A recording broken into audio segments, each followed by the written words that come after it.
Hello नमस्कार दोस्तों। स्वागत है आप सभी का आपके अपने इस education point learn with DS sir पर। साथियों, आज हम रीजनिंग की एक बार फिर से एक बेहतरीन क्लास के बारे में चर्चा करने वाले हैं। साथियों, आज हम रीजनिंग का पार्ट संख्या 113 को कवर करने वाले हैं और आज की इस क्लास में एक बार फिर से रीजनिंग के 15 अति महत्वपूर्ण प्रीवियस ईयर प्रश्नों के बारे में जानेंगे। किस तरह से इन प्रश्नों को हम शॉर्ट ट्रिक से सॉल्व कर सकते हैं और जल्द से जल्द इसका आंसर ला सकते हैं। क्या इन प्रश्नों के लॉजिक रहेंगे, उन सभी बिंदुओं पर चर्चा करेंगे। इसके साथ साथ सारे के सारे जो प्रश्न होंगे, आज के 15 प्रश्न, वो प्रीवियस ईयर एग्जाम में पूछे गए प्रश्न रहने वाले हैं।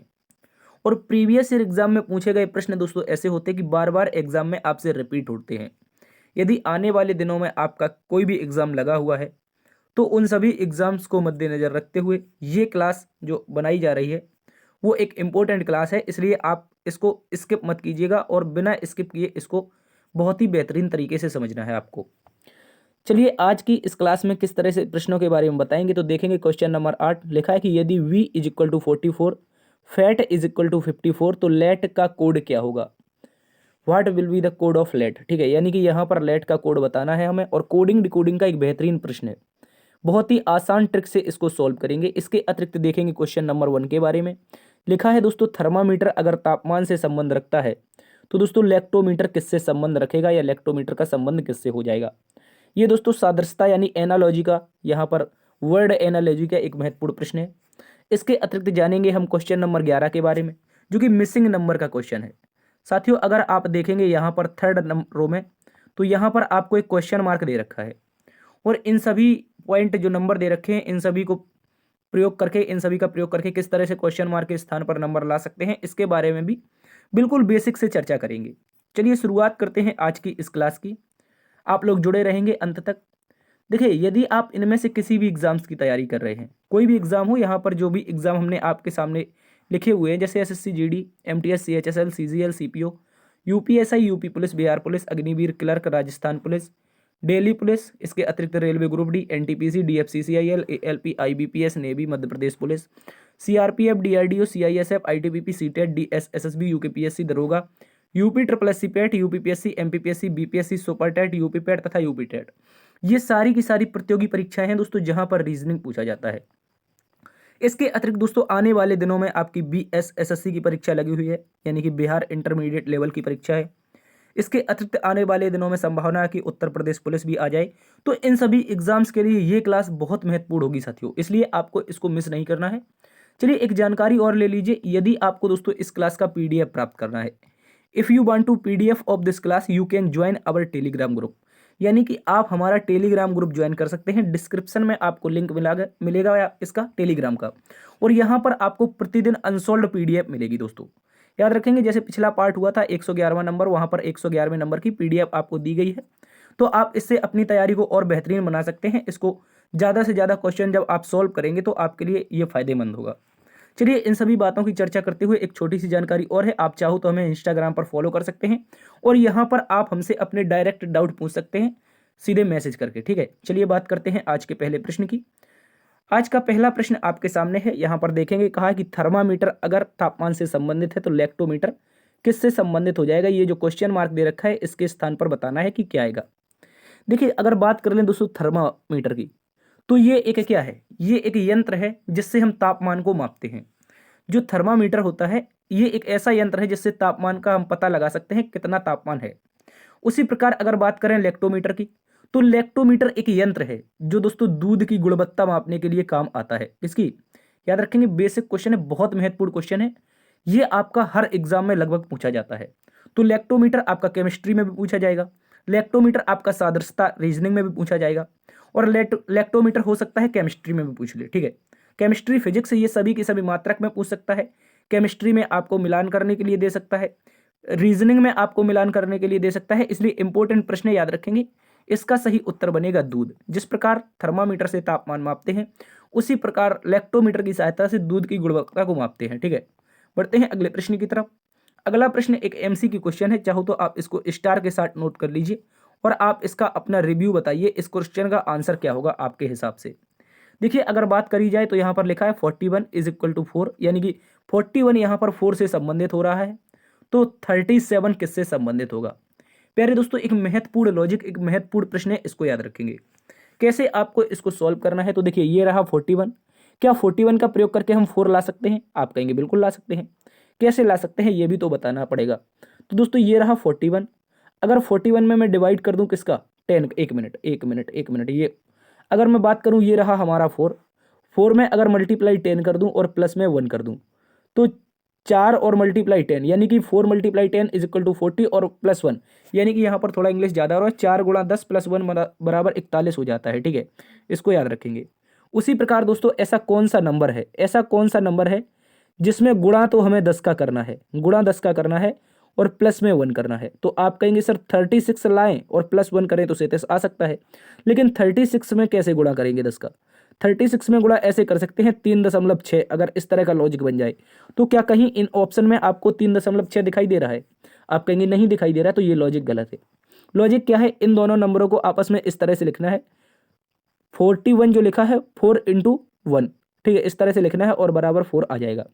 उसी प्रकार जो 37 लिखा है इसको लिखना है 3 इंटू 7 इज इक्वल टू 21। इस प्रश्न का सही उत्तर है।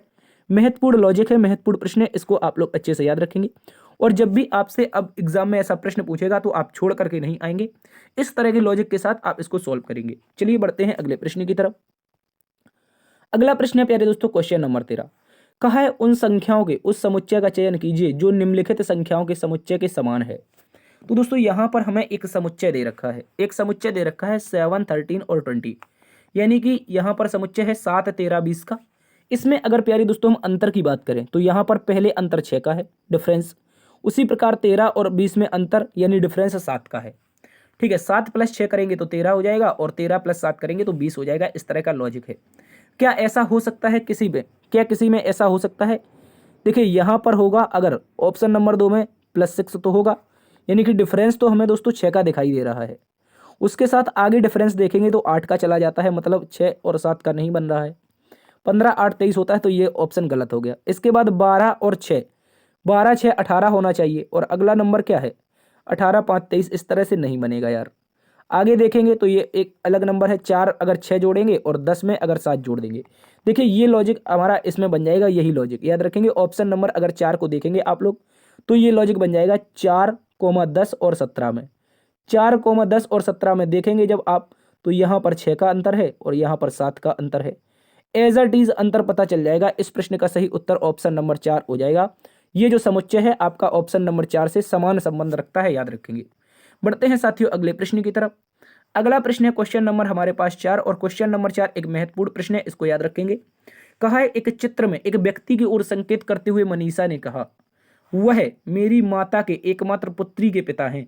मनीषा उस व्यक्ति से किस प्रकार संबंधित है? जब भी ऐसे प्रश्न आए तो दोस्तों आप यहाँ पर जो मनीषा दे रखी है, आप अपने आप को यहाँ पर रख के देख लो। आप मनीषा यहाँ पर दे रखी है तो आप स्वयं को यहाँ पर रखो। आपका जो भी नाम है आप अपने आप को रखो और कहो कि एक चित्र की ओर देखते हुए मैंने कहा वह मेरी माता के एकमात्र पुत्री के पिता हैं। तो दोस्तों आपको समझ में आ जाएगा इसका सही उत्तर। अगर पुत्र हैं तो आप यहाँ पर पुत्र बना लेंगे क्योंकि एकमात्र लिखा है। अगर आप लड़की हैं तो एक पुत्री बना लेंगे। ठीक है, तो इस तरह से जब ऐसे प्रश्नों में आप स्वयं को रखना सॉल्व कर देंगे तो रखना की कोशिश करने लगेंगे रखने की, तो दोस्तों ऐसे प्रश्न बहुत चुटकियों में सॉल्व हो जाएंगे। देखिए मैं बनाता हूँ एक चित्र बनाता हूँ यहाँ पर। देखिए मान लीजिए ये एक चित्र है, ठीक है दोस्तों, ये एक चित्र है इसमें, ठीक है, इसको याद रखेंगे। अब इस चित्र के लिए मैंने प्लस क्यों लगाया है, क्योंकि लास्ट में कहा है कि पिता है। गौर से समझना है। एक चित्र की ओर इशारा करते हुए मनीषा ने कहा वह मेरी माता के, किसकी माता के दोस्तों? मनीषा की माता के। अगर मैं मनीषा को यहां पर रख दूं, तो मनीषा की मम्मी कहां पर आएंगी? आप कहेंगे सर मनीषा की जो मम्मी होंगी वो ऊपर आ जाएंगी, और मनीषा की मम्मी है तो माइनस लगाएंगे, क्योंकि हमने बताया है पुरुष है तो प्लस, अगर महिला है तो माइनस। इस तरह के यूज करने हैं आपको, ठीक है, सिंबल यूज करने हैं ताकि प्रश्न सॉल्व करना आसान हो जाए। मनीषा ने कहा कि मेरी माता की एकमात्र पुत्री। अब माता की एकमात्र पुत्री कौन बनेगी? वह मनीषा ही तो बन जाएगी, और मनीषा के ही पिता हैं, तो इस तरह से इनका दोनों का आपस में क्या हो जाएगा? विवाह हो जाएगा। इसको याद रखेंगे। कहा है उस व्यक्ति से व्यक्ति क्या कहेगा? मनीषा को व्यक्ति कहेगा, ये रहा व्यक्ति, और ये मनीषा को कहेगा मेरी पत्नी की पुत्री, मतलब मेरी पुत्री है। तो इस प्रश्न का सही उत्तर प्यारे दोस्तों ऑप्शन नंबर 2 बनेगा। 2 इज द राइट आंसर, इसको याद रखेंगे, पुत्री हो जाएगी। ठीक है, बढ़ते हैं दोस्तों अगले प्रश्न की तरफ। इंपॉर्टेंट क्वेश्चन है, इसको भी आप लोग अच्छे से याद रखेंगे। दोस्तों यह एक महत्वपूर्ण प्रश्न है जो कि सांकेतिक भाषा का क्वेश्चन है। कहा है कि निश्चित कोड भाषा में माइनस को कहा है प्लस, माइनस प्लस को प्रदर्शित करता है और भाग प्लस को प्रदर्शित करता है। सॉरी, यहाँ पर गुणा है माइनस गुणा को और भाग प्लस को और प्लस भाग को और गुणा माइनस को प्रदर्शित करता है। तो निम्नलिखित प्रश्न का उत्तर ज्ञात करें। यहाँ पर देखिए प्रश्न लिखा है, इस प्रश्न को हम सबसे पहले लिखेंगे, नंबर लिख देंगे। 19 हो जाएगा, 19 के बाद 2 है, 2 के बाद 35 है, 35 के बाद 10 है और 10 के बाद दोस्तों 6 है। तो दोस्तों इनके सभी के सभी हम सिंबल चेंज कर देंगे यहाँ पर। ठीक है, जब सिंबल चेंज करेंगे तो डिवाइड को प्लस कहा गया है। आप जैसे ही देखेंगे यहाँ पर डिवाइड को क्या कहा है, डिवाइड प्लस को प्रदर्शित करता है। तो डिवाइड को हम प्लस के रूप में प्रदर्शित कर देंगे और माइनस को मल्टीप्लाई के रूप में, क्योंकि कहा है जो माइनस है वो मल्टीप्लाई को प्रदर्शित करता है, यानी कि गुणा को प्रदर्शित करता है। आगे जो प्लस है दोस्तों याद रखेंगे, ये डिवाइड को प्रदर्शित करता है। किसको? ये डिवाइड को प्रदर्शित करता है। ठीक है, इसके बाद दोस्तों देखेंगे जो हमारा लास्ट में मल्टीप्लाई है और वो माइनस को प्रदर्शित करता है, क्योंकि लास्ट में देखो मल्टीप्लाई माइनस को प्रदर्शित कर रहा है। ठीक है, इसको याद रखेंगे। तो अब अगर इस प्रश्न को हम दोस्तों सॉल्व करेंगे, गौर से समझना है, इसको सॉल्व करेंगे तो 9 + 2, उसके बाद मल्टीप्लाई 35 और डिवाइड बाई 10 हो जाएगा, उसके बाद हो जाएगा -6। ठीक है, यहाँ पर आप देखेंगे तो डिवाइड बाई 10 है ये। ठीक है, 10 है और यहाँ पर -6 है। अगर 2 से काटेंगे तो 5 बार जाएगा और 5 से काटेंगे तो 7 बार जाएगा। ठीक है, 5 से काटेंगे तो 7 बार चला जाएगा। अब देखिए 19 और 7, ये 7 बचा था यहाँ पर, पहले शुरुआत में बचा है 19 और उसके बाद यहाँ पर ये बचा है 7। तो 19 + 7 और -6, तो कितना हो जाएगा? 7 में से अगर 6 घटा दें तो 1 बचेगा और 19 में 1 जोड़ दें तो दोस्तों +20 इस प्रश्न का सही उत्तर है। याद रखेंगे कितना है? 20 इस प्रश्न का सही उत्तर है। ऑप्शन नंबर 1 में दे रखा है, यही इसका सही उत्तर हो जाएगा। बढ़ते हैं अगले प्रश्न की तरफ। अगला प्रश्न दोस्तों क्वेश्चन नंबर 4। क्वेश्चन नंबर 4 भी एक महत्वपूर्ण प्रश्न का, निम्नलिखित 4 शब्द युग्म में से 3 युग्म किसी प्रकार एक समान है, एक युग्म असमान है, असमान युग्म का चयन कीजिए। यानी कि यहाँ पर जो 4 ऑप्शन हैं इनमें से 3 एक जैसे दिखते हैं जबकि एक दोस्तों भिन्न दिखता है। तो बताइए इसका सही उत्तर क्या होगा? देखिए इस प्रश्न में हमें भारत के मैप की जरूरत पड़ेगी, तो इस तरह का हम भारत का मैप बनाएंगे। ठीक है, याद रखेंगे इस तरह का भारत का मैप बनाएंगे हम। यहाँ पर हमारा हो जाएगा, देखिए यहाँ पर हमारा जो एरिया बनेगा वो नॉर्थ ईस्ट का बनेगा, यहाँ पर ईस्ट बन जाएगा। ठीक है, यहाँ पर वेस्ट बन जाएगा, यहाँ पर नॉर्थ बन जाएगा। ठीक है, इसके बाद यहाँ पर साउथ। ये एक भारत का नक्शा है, मान लीजिए, आप इसको इमेजिन कर लीजिए। कहाँ है दोस्तों? तमिलनाडु। अगर आप भारत का मैप पढ़े होंगे तो आपको पता होगा तमिलनाडु कहाँ पर है। तमिलनाडु कुछ यहाँ पर दिखाई देता है, जहाँ मैं ग्रीन से टच कर रहा हूँ, जहाँ मैंने ग्रीन बिंदु बनाया है, ये तमिलनाडु दिखाई देता है, मतलब साउथ। तो तमिलनाडु साउथ एकदम सही बिलोंग कर रहा है। आगे कहा है दोस्तों पंजाब। क्या कहा है? पंजाब। तो अगर मैं बात करूं पंजाब की, तो पंजाब कहीं हमें यहाँ पर दिखाई देता है। ठीक है, पंजाब हमें कहीं यहाँ पर दिखाई देता है, गौर से समझना है। और पंजाब अगर यहाँ पर हमें दिखाई देता है दोस्तों, तो ये नॉर्थ के नज़दीक है, मतलब ये नॉर्थ में जाएगा। तो पंजाब क्या हो जाएगा? हमारा नॉर्थ है, मतलब दूसरा वाला भी सही है। अगर हम देखेंगे दोस्तों आसाम को, आसाम हमारा नॉर्थ ईस्ट का एक राज्य है, आपने पढ़ा होगा नॉर्थ ईस्ट में 7 सिस्टर होती हैं, तो आसाम यहाँ पर पाया जाता है। 7 राज्यों से सीमा साझा करता हुआ आसाम पाया जाता है, याद रखेंगे। तो ये दोस्तों नॉर्थ ईस्ट में हो जाएगा। उसके बाद दोस्तों यहाँ पर लिखा है नॉर्थ वेस्ट। ये क्या है? ऊपर अगर ब्लू कलर लूँ तो ये वाला नॉर्थ दिशा है और ये वाली वेस्ट दिशा है। तो इन दोनों के बीच में क्या केरला आता है? क्या केरल इन दोनों के बीच में आता है? आप कहेंगे केरल तो सर तमिलनाडु के बगल में, यहाँ पर आता है, मतलब साउथ में आता है। तो यहाँ पर नॉर्थ वेस्ट क्यों लिखा है? मतलब यही वाला गलत है। तो ये हमारा भिन्न हो जाएगा, इसको आप लोग अच्छे से याद रखेंगे। इस प्रश्न में आपकी रीजनिंग के साथ साथ मैपिंग भी समझ में आई होगी। मैं उम्मीद करता हूँ जिन लोगों ने पढ़ा होगा उनको थोड़ा बहुत तो समझ में आया होगा। चलिए बढ़ते हैं अगले प्रश्न की तरफ। अगला प्रश्न दोस्तों सीरीज का एक महत्वपूर्ण प्रश्न का है, निम्नलिखित प्रश्न श्रृंखला में प्रश्नवाचक चिन्ह के स्थान पर क्या आएगा? तो ये दे रखा है प्रश्नवाचक चिन्ह, इसके स्थान पर बताना है दोस्तों क्या आएगा। अगर दोस्तों इस प्रश्न की हम बात करें तो देखिए यहाँ पर कुछ लिखा हुआ मिल रहा है। 3 और 8 में देखेंगे 5 का अंतर है। आगे देखेंगे तो दोस्तों 10 का अंतर है। अगर आगे डिफरेंस देखेंगे तो यहाँ पर हमें 17 का डिफरेंस पता चलेगा, और आगे डिफरेंस, उसके बाद आगे डिफरेंस। तो इस तरह का क्या आपको लॉजिक बनता हुआ प्रतीत हो रहा है? आप कहेंगे इस तरह का कोई सटीक लॉजिक हमें क्रैक नहीं हो रहा है, तो इसको हम अलग तरीके से सॉल्व करते हैं। इसको दोस्तों हम दूसरे डिफरेंस तरीके से, मतलब मल्टीप्लाई के लॉजिक में देख सकते हैं। ठीक है, इसको हम थोड़ा अलग अलग लिख देते हैं, दूर दूर। 3 के बाद 8 है, 8 के बाद दोस्तों हमारा 18 है, 18 के बाद 35 है, 35 के बाद क्वेश्चन मार्क, क्वेश्चन मार्क के बाद 98। तो अगर मैं इसको मल्टीप्लाई के दोस्तों लॉजिक से देखूं, मल्टीप्लाई की लॉजिक से देखूंगा तो यहाँ पर 3 का मल्टीप्लाई अगर 2 में करेंगे तो +2 हो जाएगा। ठीक है, 3 का मल्टीप्लाई दोस्तों याद रखेंगे, 3 का मल्टीप्लाई 2 और प्लस 2 करेंगे तो ये हमारा सही हो सकता है। 3 दूनी 6 3 दूनी 6 और 2 8, और आगे देखेंगे तो मल्टीप्लाई 2 और प्लस 2 करेंगे तो 8 दूनी 16 2 18, और आगे देखेंगे तो मल्टीप्लाई 2 और अब की बार में यार -1 हो रहा है। ठीक है, अब की बार में देखिए 18 दूनी 36, अगर एक घटाएंगे तो 35 आएगा। तो यार ये भी लॉजिक नहीं चल रहा है, ये लॉजिक नहीं चल रहा है। तो क्यों ना इसको एक बार फिर से डिफरेंस के रूप में देख लेते हैं, इनका अंतर देख लेते हैं, प्लस माइनस का अंतर। ठीक है, याद रखेंगे प्लस माइनस का इसका अंतर देख लेते हैं, याद रखेंगे।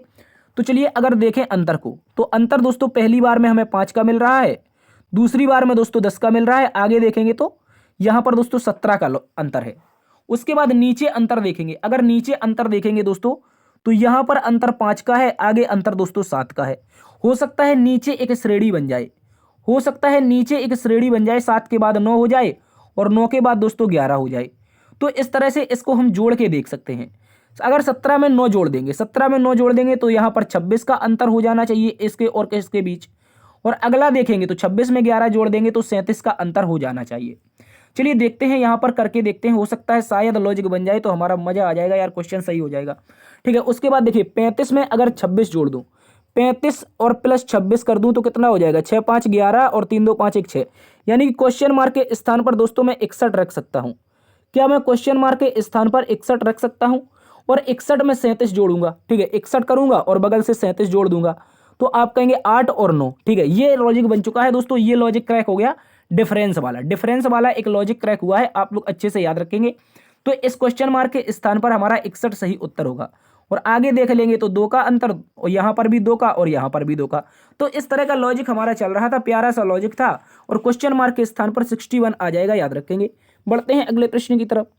अगला प्रश्न है दोस्तों क्वेश्चन नंबर 8। क्वेश्चन नंबर 8 भी एक महत्वपूर्ण प्रश्न है, इसको याद रखेंगे। कहा है कि v बराबर 44 है, v बराबर 44 है और फैट FAT बराबर 54 है। ठीक है, 54 है, तो लेट का कोड क्या होगा ये बताना है। चलिए इसको बताते हैं। ऐसे जब भी क्वेश्चन आए दोस्तों तो आपको प्लेस वैल्यू याद रखना बहुत जरूरी है, आपको इन नंबरों की प्लेस वैल्यू याद रखना बहुत जरूरी है, तभी हमारा क्वेश्चन ऐसा सॉल्व हो पाएगा। तो अगर v को हम जाने तो v होता है 22 पर, और इसमें मल्टीप्लाई कर दिया है, याद रखेंगे मल्टीप्लाई 2 कर दिया है कि v अगर 22 पर होगा, अगर v 22 पर होगा और 22 में अगर हम 2 का मल्टीप्लाई कर देंगे, 2 का मल्टीप्लाई कर देंगे तो कितना हो जाएगा दोस्तों, 44 हो जाएगा, जो कि यहाँ पर दे रखा है। उसी प्रकार f होता है 6 पर, a होता है 1 पर और t होता है 20 पर। ठीक है, इन सभी को आपस में जोड़ के अगर मल्टीप्लाई कर दें, 20 6 26 1 27, यहाँ पर फैट का जो कोड बनेगा 27 बनेगा, और मल्टीप्लाई 2 कर देंगे तो देखिए 54 यहाँ पर दे रखा है। अब उसी लॉजिक का प्रयोग करते हुए नीचे करेंगे। L होता है 12 पर, A होता है 1 पर, T होता है 20 पर, E होता है 5 पर। 20 5 25 1 26, 20 5 25 1 26, 26 12 38, 26 12 38 आ रहा है, और मल्टीप्लाई 2 कर देंगे दोस्तों 76 आ जाएगा। कितना आ जाएगा, 76 आ जाएगा। इस प्रश्न का सही उत्तर 76 हो जाएगा। ऑप्शन नंबर 1 में दे रखा है, चुटकियों का प्रश्न था, केवल लॉजिक की जरूरत थी। ठीक है, याद रखेंगे ऑप्शन नंबर 1 इस प्रश्न का सही उत्तर है। मोस्ट इंपोर्टेंट क्वेश्चन है, अगर ऐसा प्रश्न एग्जाम में आता है तो आप इसको करके आएंगे। ठीक है दोस्तों, चलिए बढ़ते हैं दोस्तों अगले प्रश्न की तरफ। अगला प्रश्न है क्वेश्चन नंबर 9, कथन और निष्कर्ष का प्रश्न है। कथन और निष्कर्ष का प्रश्न है, इसको आप लोग अच्छे से याद रखेंगे। कहा है कि कुछ चाकू चम्मच है, कुछ चाकू, यहां पर लिखेंगे हम कुछ चाकू, इसको चाकू लिखेंगे और चाकू को बनाएंगे। कुछ चाकू का जो पार्ट है दोस्तों वो किस में आ रहा है, वो चम्मच में आ रहा है। किस में आ रहा है, तो याद रखेंगे इसको हम बनाएंगे चम्मच में। ठीक है, ये हमारा चम्मच में बन जाएगा। ठीक है, इसको चम लिख देते हैं। आगे कहा है कुछ कांटे चाकू हैं, कुछ कांटे चाकू हैं, तो कुछ कांटे चाकू बन सकते हैं क्या? आप कहेंगे अगर मैं यहां पर इसको बना दूं, इसको बना दूं, यहां पर कुछ कांटे चाकू हैं, इस तरह से बन सकता है। इसके अतिरिक्त दोस्तों याद रखेंगे एक यहां पर भी बन सकता है, कुछ कांटे चाकू हैं, ऐसा भी बन सकता है। ठीक है, ऐसा भी बन सकता है। तो यहां पर लिख दूंगा मैं कांटे को। एक बार इसको फिर से मिटा के बनाता हूं तो दूर दूर समझ में आ जाएगा। सबसे पहले एक चाकू बनाएंगे, चाकू को चम्मच बनाएंगे और यहां पर कांटे को चाकू बनाएंगे, तो इस तरह का बनेगा हमारा आरेख, ऐसा बनेगा, याद रखेंगे। ठीक है, तो एक बार कलर चेंज कर लेते हैं, थोड़ा सा समय दीजिए। ये हमारा हो जाएगा चाकू के लिए, किसके लिए दोस्तों, चाकू के लिए। और चाकू का जो कुछ पार्ट होगा वो किस में आ जाएगा, वो हमारा चम्मच में आ जाएगा। तो अब इसको पूरा हम चम्मच लिख देंगे। ठीक है, यहाँ पर ये हमारा चम्मच हो गया। अब कहा है कुछ कांटे चाकू हैं, कुछ कांटे चाकू हैं, तो यहाँ पर कुछ कांटे चाकू बना देते हैं। मान लीजिए जो इतने इतने से कांटे हैं ये क्या हो जाएंगे, ये हमारे चाकू हो जाएंगे। तो यहाँ पर हम लिखेंगे कांटे। आगे कहा है दोस्तों कोई कांटा हरा नहीं है। कोई कांटा कैसा नहीं है दोस्तों, याद रखेंगे कोई कांटा जो है वो हरा नहीं है। यहाँ पर कहा है हमसे पूरा पूरा रोक दिया है कि जो हरा, एक मिनट, जो हमारा हरा है यहाँ पर इसको हम हरा लिखेंगे, ठीक है। और ये जो हरा है इसका संबंध कांटे से नहीं है, मतलब इनकी आपस में क्या करवा देनी है, इनकी आपस में लड़ाई करवा देनी है। अब ऑप्शन निष्कर्ष देखिए, यहाँ पर लिखा है कुछ चम्मच कांटे हैं। क्या कुछ चम्मच कांटे बन रहे हैं? आप कहेंगे हो भी सकते हैं, नहीं भी हो सकते, हमें नहीं पता है। आगे कहा है कुछ चाकू हरे हैं। कुछ चाकू हरे हैं, आप कहेंगे हो भी सकते हैं, नहीं भी हो सकते हैं, हमें क्या पता है इसका, तो ये भी गलत है। आगे कहा है कुछ हरे चाकू नहीं है।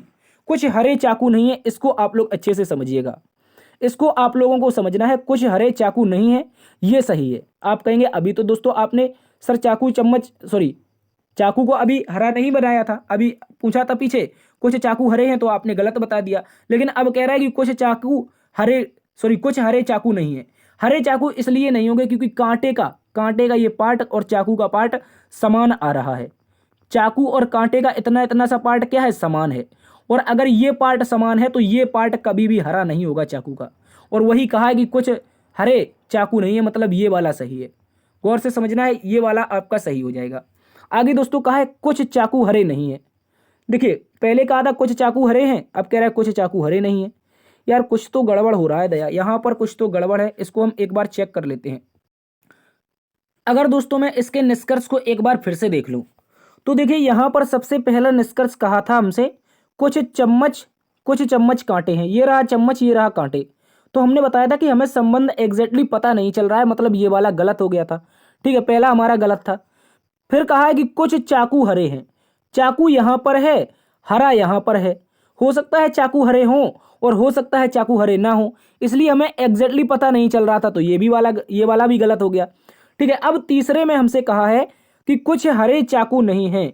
क्या कहा है दोस्तों, एक बार फिर से समझिए, है फिर से समझना है आपको। कुछ हरे चाकू नहीं है। देखिए हरा यहाँ पर है यार और चाकू यहाँ पर है, हरा यहाँ पर है, चाकू यहाँ पर है। ये मुझे ग्रीन कलर का दिखाई देके मैं इसमें कंफ्यूज हो गया यार, ठीक है। इसको याद रखेंगे, इसको मैंने कांटे को हरा बना दिया है, तो यहाँ पर हरा यहाँ पर लिखा है नीचे ब्लू से, ठीक है। इसको फिर से समझिए आप लोग, कुछ हरे चाकू नहीं है। ये रहा हरा, ये रहा चाकू, और हमें संबंध पता चल रहा है क्या? आप कहेंगे चाकू इतनी दूर है और हरा इतनी दूर है, तो इनका संबंध तो वैसे पता नहीं चल रहा है, तो इसको हमने सही कर दिया, तो ये गलत हो जाएगा, ठीक है। याद रखेंगे ये संबंध दूर से अगर पता नहीं चल रहा है तो ये वाला गलत हो जाएगा हमारा तीसरा, ठीक है, इसको याद रखेंगे। इसके बाद दोस्तों देखिए निष्कर्ष नंबर 4 को कहा है कुछ चाकू हरे नहीं है। अरे यार ये क्या हो रहा है, यहां पर ये चाकू रहा और ये रहा हरा, कुछ चाकू हरे नहीं है। कुछ चाकू हरे नहीं है। अगर चाकू में कांटे वाले चाकू देखूं, अगर दोस्तों मैं कांटों के चाकू देखूं, गौर से समझना है, कांटे और चाकू का जो ये संबंध बन रहा है जहां पर मैं इरेज कर रहा हूं, इसको देखिए, ये रहा कांटा और ये रहा चाकू, इतना इतना सा जो चाकू का पार्ट होगा वो हरा नहीं होगा, ठीक है। और कहा है कुछ चाकू हरे नहीं है, मतलब ये वाला सही हो जाएगा, याद, ठीक है। इसको याद रखेंगे, निष्कर्ष नंबर 4 है। इसको हम कल एक क्लास में अलग से आपको बताएंगे, ठीक है। क्लास लंबी हो रही है, 5 से 6 मिनट इस क्वेश्चन पर टूट गए हैं, कोई फायदा नहीं है इसके, ठीक है। याद रखेंगे इसका निष्कर्ष नंबर 4 है, इसको हम फिर से समझा देंगे आपको। चलते हैं दोस्तों, बढ़ते हैं अगले प्रश्न की तरफ। अगला प्रश्न दोस्तों क्वेश्चन नंबर 10। क्वेश्चन नंबर 10 में हमसे कहा 6 विद्यार्थी एक वृत्ताकार मेज के परता मेज में के केंद्र की ओर मुख करके बैठे हैं। तो सबसे पहले 6 विद्यार्थियों के लिए एक हम गोल मेज बनाते हैं और केंद्र की ओर मुख करके इनको दोस्तों बैठा देंगे। तो इन सभी का मुख हो जाएगा केंद्र की ओर, ठीक है। ये हो गए हमारे केंद्र की ओर मुख करके बैठ गए सभी के सभी। अब दोस्तों हमें बताना है कौन कहां पर बैठा है। पहली बात देखते हैं, एफ यहां पर लिखा है एफ ए के ठीक बगल में है, तो हमें ऐसे नहीं रखना है एफ ए के ठीक बगल में।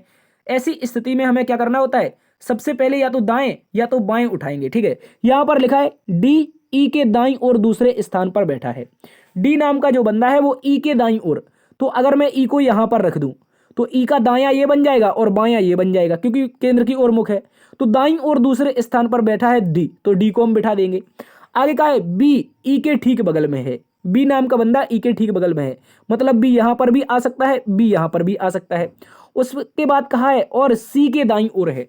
किसके दाईं ओर है, और सी के दाईं ओर दूसरे स्थान पर बैठा है, सी के दाईं ओर दूसरे स्थान पर। तो दोस्तों याद रखेंगे बी की एक पोजीशन क्लियर हो जाएगी, बी की एक पोजीशन क्लियर हो जाएगी ये वाली, ठीक है। गौर से समझना है ये वाली, क्योंकि जो सी है सी के दाईं ओर दूसरे स्थान पर बैठा है। अगर इस बी को मिटा करके मैं यहां पर सी को रख दूं तो सी का दाईं ओर ये दायां बनेगा और पहला स्थान पर ई, दूसरे स्थान पर बी, तो ये लाइन हमारी एग्जैक्टली सही हो जाएगी। कहा है कि बी ई के ठीक बगल में बैठा है और सी के दाईं और दूसरे स्थान पर बैठा है, मतलब ये लाइन सही हो गई।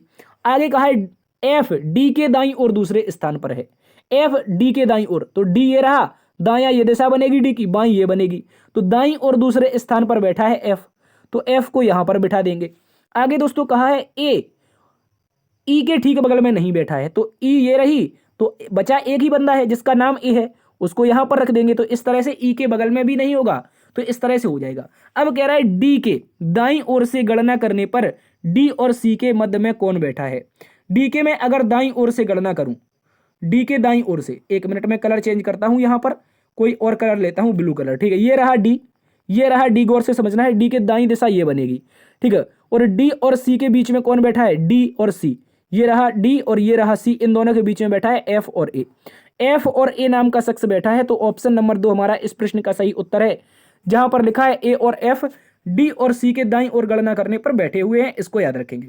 अगर बाईं ओर से गणना करता है तो दोस्तों याद रखेंगे ई भी हो जाता, ठीक है, लेकिन सही उत्तर हमारा ऑप्शन नंबर 2 बनेगा, ए और एफ। बढ़ते हैं अगले प्रश्न की तरफ। अगला प्रश्न दोस्तों क्वेश्चन नंबर 11। क्वेश्चन नंबर 11 भी एक महत्वपूर्ण प्रश्न का है कि लुप्त अंक ज्ञात करो, और लुप्त अंक हमें यहां पर दे रखा है, इसको बताना है दोस्तों। देखिए अगर मैं इसके लॉजिक की बात करूं दोस्तों, इसके में अगर लॉजिक की बात करूं तो इसका प्यारा सा एक लॉजिक है, सीधा लॉजिक की बात करते हैं। ये रहा नंबर एक, इसके जस्ट अपोजिट का जो नंबर है सामने का, वो वर्ग के रूप में दे रखा है, ये जो 9 दे रखा है यहां पर गौर से समझना है, इस 9 का ये वर्ग दे रखा है 81, उसी प्रकार ये 8 का वर्ग दे रखा है 64, उसी प्रकार इस 7 का वर्ग दे रखा है हमारा 49, ठीक है, इसको याद रखेंगे। अब दोस्तों इसका एक बहुत ही बेहतरीन लॉजिक है, ये तो वर्ग की बात थी, ये खत्म हो गई। अब देखिए 9 और 3 को जोड़ेंगे, 3 + 9, ठीक है, कितना हो जाएगा हमें पता नहीं है, लेकिन हम यहां पर रख लेते हैं 9 3 12, ठीक है, याद रखेंगे।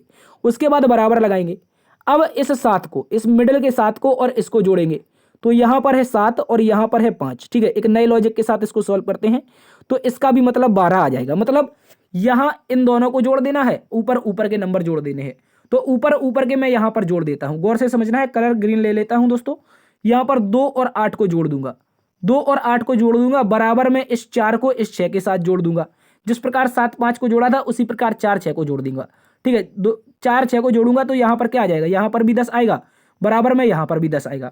उसके बाद अब बात करते हैं कहां हम, प्लस में, इस वाले लॉजिक की, तो ऊपर ऊपर का जोड़ूंगा दोस्तों, ऊपर ऊपर का जोड़ूंगा तो 4 और 7 हो जाएगा।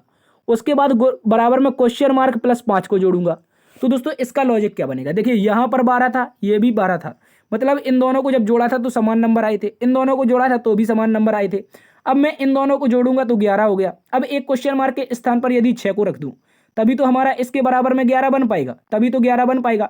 तो क्वेश्चन मार्क के स्थान पर प्यारे दोस्तों इस प्रश्न का सही उत्तर ऑप्शन नंबर 3 6 हो जाएगा। इसको आप लोग अच्छे से याद रखेंगे, बेहतरीन क्वेश्चन है, इसको अच्छे लॉजिक के साथ हमने सॉल्व किया है, इसको एक बार आप रिवर्स करके जरूर देखिएगा। बढ़ते हैं अगले प्रश्न की तरफ। अगला प्रश्न है दोस्तों क्वेश्चन नंबर 12। क्वेश्चन नंबर 12 भी एक महत्वपूर्ण और शानदार प्रश्न है। कहा है उस सही विकल्प का चयन करें जो दिए गए शब्दों के तार्किक एवं सार्थक क्रम को दर्शाता है।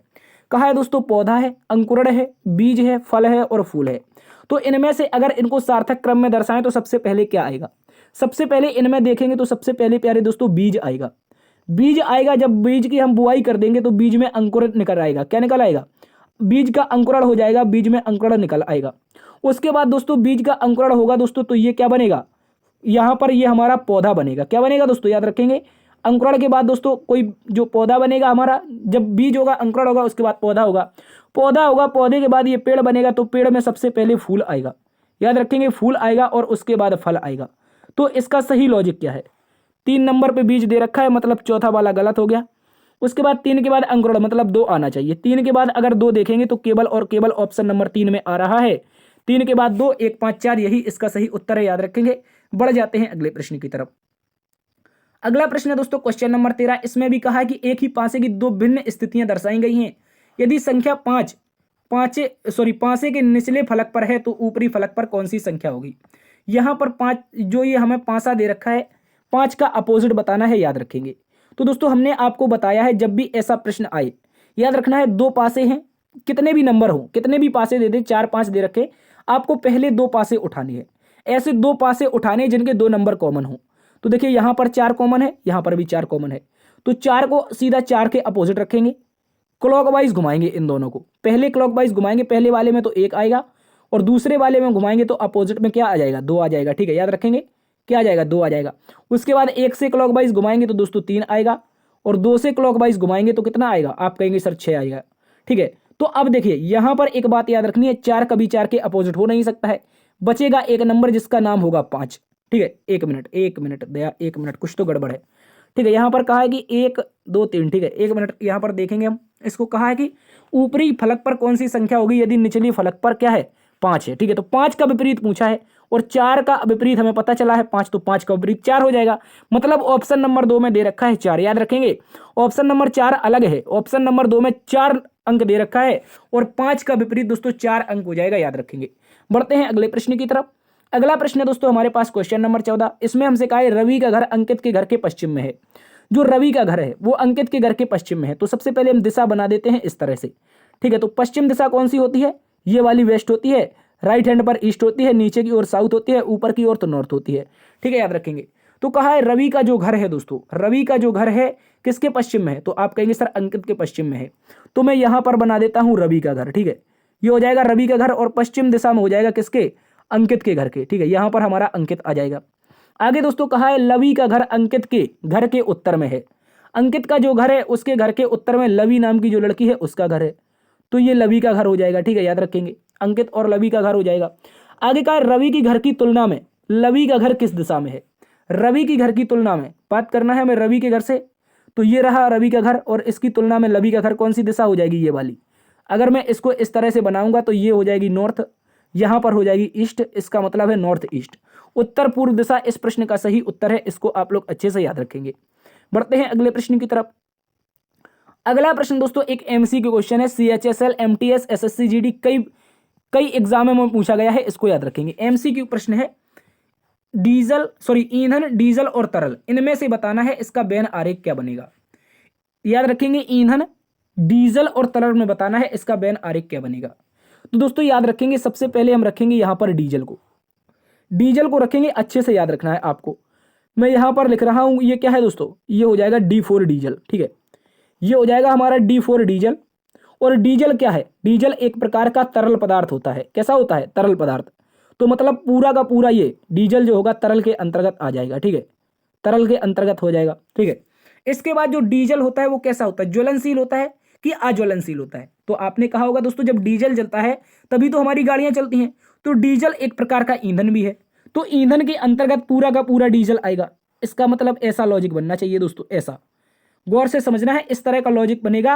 और ये डीजल D4 डीजल है, तरल हमने कर दिया है और इस दिशा में हमारा ईंधन हो जाएगा। याद रखेंगे, बहुत महत्वपूर्ण प्रश्न है, याद रखेंगे दोस्तों। ऐसा प्रश्न आपके 3 एग्जाम में पूछा गया है, एसएससी सीजीएल एमटीएस और एसएससी जीडी, तो आप लोगों को याद रखना है, बहुत महत्वपूर्ण है। तो इसका लॉजिक बनेगा, सबसे पहले डीजल के लिए छोटू आएगा, 1 मिनट, सबसे पहले छोटा सा सर्कल डीजल के लिए आएगा और उसके बाद इस तरह का सर्कल बनेगा, एक ईंधन के लिए और एक दोस्तों किसके लिए, तरल के लिए।